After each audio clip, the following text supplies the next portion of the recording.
Ce podcast inclut du contenu créé à l'aide d'outils d'intelligence artificielle. Les informations fournies ne constituent pas des conseils financiers, d'investissement ou juridiques. Vous êtes invité à vérifier les informations de manière indépendante et à consulter des professionnels qualifiés pour des conseils personnalisés. Bienvenue au Luxembourg Fancast. Ce podcast, produit par Bertrand Marios, avocat à la Cour, a pour mission de vous apporter une information claire, libre et rigoureuse sur la réglementation financière et les fonds d'investissement au Luxembourg. Nos analyses sont issues de références officielles affinées par un prompt and context engineering sophistiqué. Veuillez noter que cet épisode a été préparé en date du 15 octobre 2025. Alors aujourd'hui, on plonge dans un sujet qui redessine pas mal de choses dans le financement ici au Luxembourg.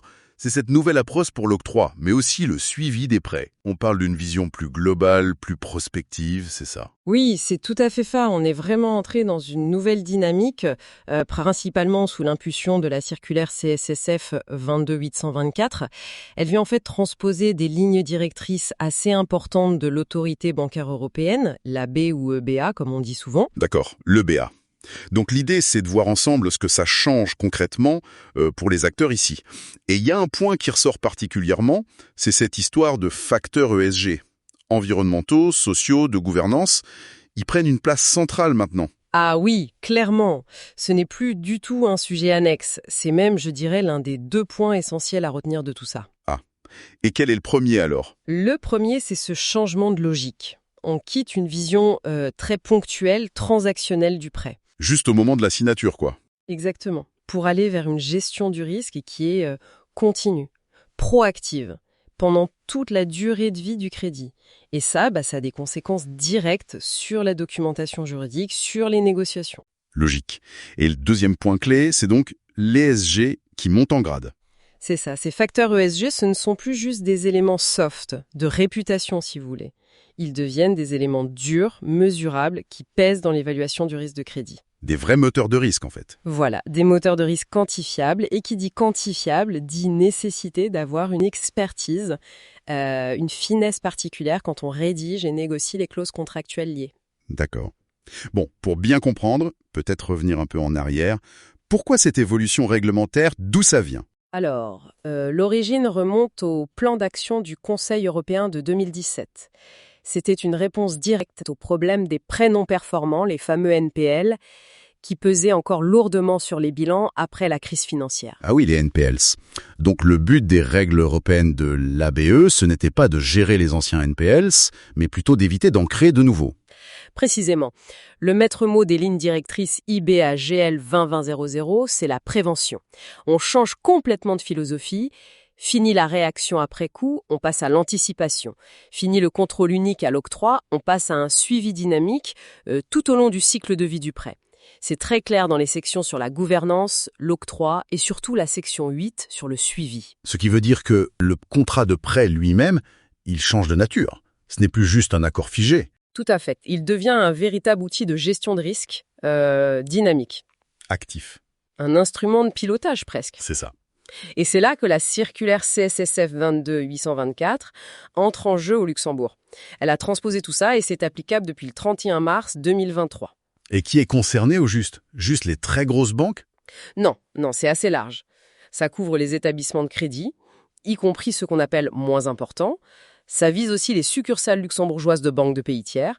Et, point important, ça touche aussi certains professionnels qui font des opérations de prêt sous l'article 28-4 de la LFS, la loi sur le secteur financier. D'accord. Donc, un champ d'application assez vaste pour assurer une certaine cohérence. Oui, l'objectif est clairement d'avoir une approche de prudence généralisée. Et la CSF s'appuie sur ses pouvoirs existants, notamment en matière de gouvernance, de supervision des risques.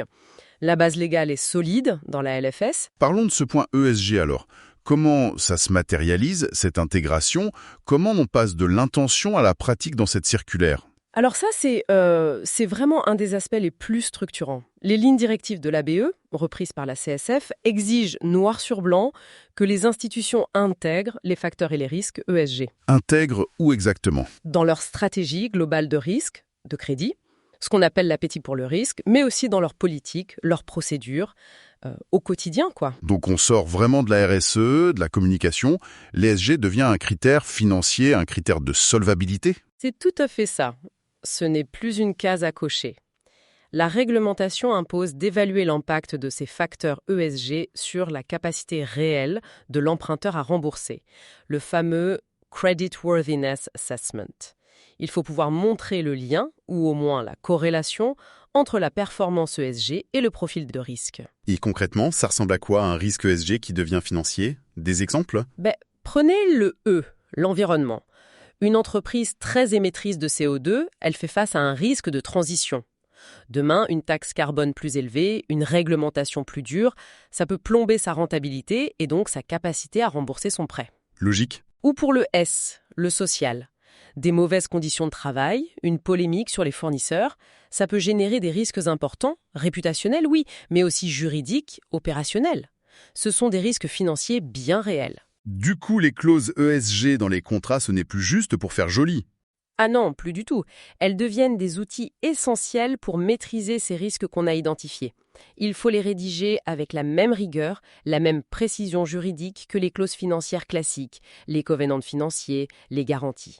C'est partie intégrante de l'analyse de la solidité de l'emprunteur. C'est fascinant comme évolution. Alors, allons voir dans le contrat lui-même. Comment ça se traduit, clause par clause? Bon, le point de départ, c'est l'évaluation de la solvabilité. Elle doit être beaucoup plus approfondie et surtout tournée vers l'avenir. L'ABE insiste là-dessus. On ne se contente plus des chiffres passés. Faut regarder devant. Voilà, les trappers doivent demander et surtout analyser des projections de revenus, de flux de trésorerie futurs, qui doivent reposer sur des business plans crédibles, pas juste des rêves, et faire des stress tests, des analyses de sensibilité FI1. Et si ça se passe moins bien que prévu? D'accord. Et une fois cette analyse faite, comment ça se répercute dans les clauses du contrat? Lesquelles sont les plus touchées? Il y en a plusieurs qui sont vraiment en première ligne. D'abord, les déclarations et garanties, les representations and warranties, leur périmètre s'étend.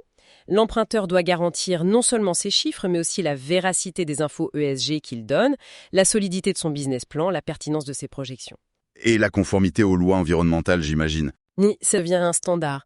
Et le point clé, si une de ces déclarations s'avère fausse, ça doit pouvoir être considéré comme un cas de défaut. C'est important. Vous avez aussi mentionné le rôle des clauses d'information, les Information Covenants. Elles deviennent cruciales? Ah oui, c'est le nerf de la guerre. Pour que le prêteur puisse faire ce fameux suivi continu, il faut que le contrat lui donne le droit, très clairement, de demander des informations.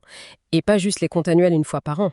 C'est plus que ça. Beaucoup plus. Il faut pouvoir demander des données ESG spécifiques, des rapports de suivi sur les objectifs de durabilité, des infos sur la chaîne logistique, bref, tout ce qui permet de réévaluer le risque en permanence. Et les clauses ESG spécifiques alors?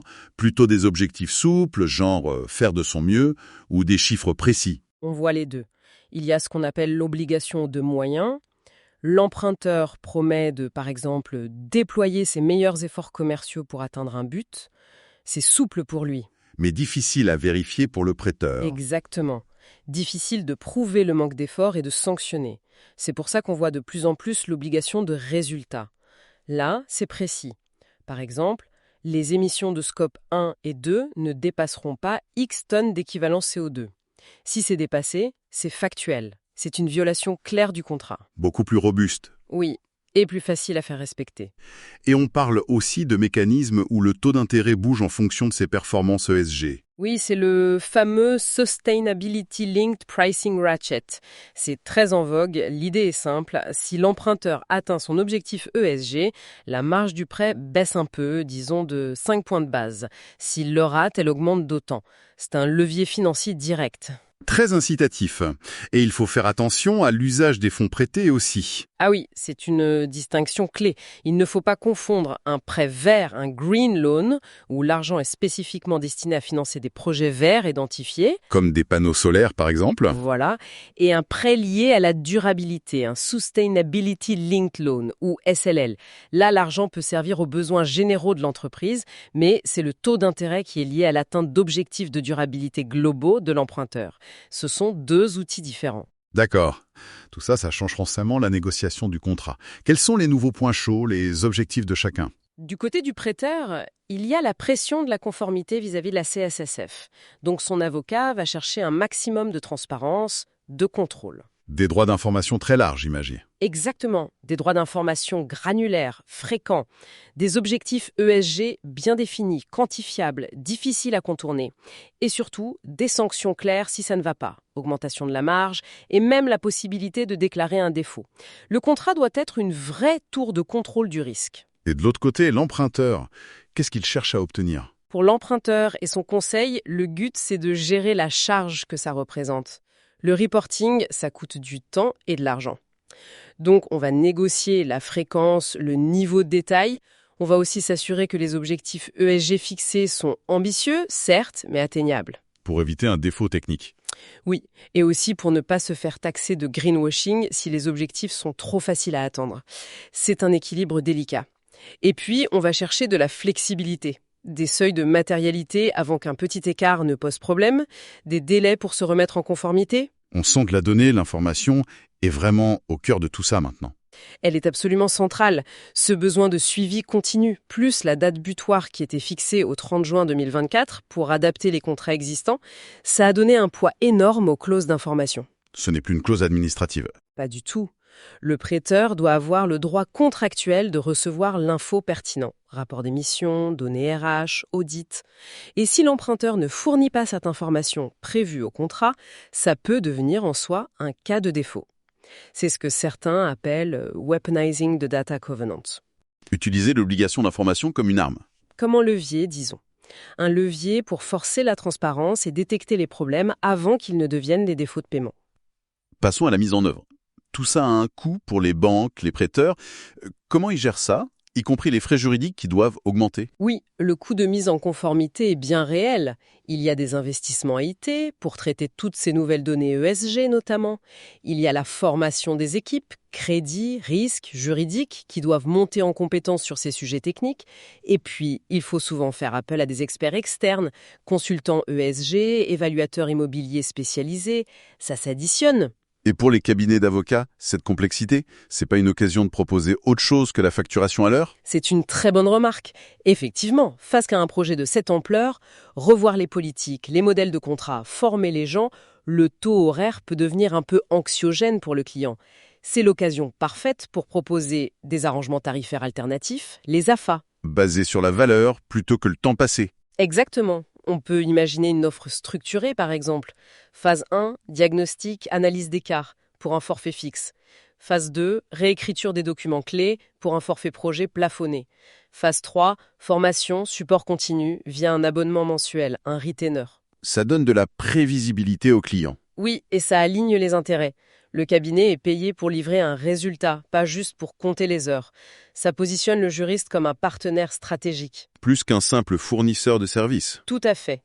C'est montrer que l'expertise juridique aide à atteindre des objectifs business et de conformité de manière efficace. Et juste pour mémoire, le calendrier de mise en place de cette circulaire, c'était quoi? Il y a eu 3 grandes étapes. D'abord, dès l'entrée en vigueur en mars 2023, il fallait que tous les nouveaux prêts soient conformes. Donc, urgence sur les modèles, les process. Ok, ça, c'est fait. Ensuite, il y a eu une phase très intense, jusqu'au 30 juin 2024. Là, il fallait passer en revue tout le stock de prêts existants, identifier où il manquait les droits d'information nécessaires pour le nouveau suivi et faire des avenants pour les ajouter. Un travail énorme de mise à niveau. Et donc, depuis mi-2024, on est dans la phase de vie normale sous ce nouveau régime. C'est ça. On est en régime de croisière, si on veut. Théoriquement, le portefeuille est à jour en termes de droits d'information et le suivi renforcé est opérationnel. Maintenant, l'attention juridique se porte plus sur la structuration des nouvelles opérations complexes, la vigilance sur la conformité au jour le jour et la gestion des incidents, si une clause est violée. On a beaucoup parlé de contraintes, de complexité, mais est-ce qu'il y a un côté positif? Est-ce qu'on peut faire de cette réglementation un avantage? C'est tout l'enjeu et la perspective la plus intéressante, je trouve. Une institution qui va au-delà de la simple case à cocher, qui développe une approche vraiment pointue, efficace et même attractive commercialement, notamment sur l'ESG, elle peut vraiment se démarquer. Comment ça devient un argument de vente, un USP? Maîtriser ce sujet, c'est devenir attractif pour les bons emprunteurs, ceux qui sont eux-mêmes sérieux sur leur démarche ESG. C'est aussi répondre aux exigences des investisseurs, des gestionnaires d'actifs qui regardent ça de très près. Donc ça aide à attirer les bons clients et les capitaux? Exactement. Une banque qui sait monter des prêts verts ou des SLL qui tiennent la route avec des critères ESG solides, vérifiables, elle réduit son risque de se faire accuser de greenwashing et elle gagne en crédibilité sur le marché très porteur de la finance durable. C'est bon pour le business et pour la réputation. Et le juriste, dans cette histoire, il change de rôle aussi. Ah oui, clairement. Le professionnel du droit, qui comprend non seulement la règle, mais aussi ses implications pratiques, qui sait comment négocier finement une clause de prix ESG, il n'est plus juste un technicien du droit.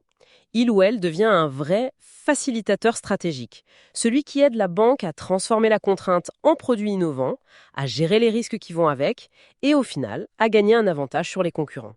C'est ça la vraie valeur ajoutée. Transformer la complexité réglementaire en opportunité. C'est très clair. Alors, si on devait résumer les deux messages forts de notre discussion, premièrement, c'est la fin du prévu comme un acte isolé.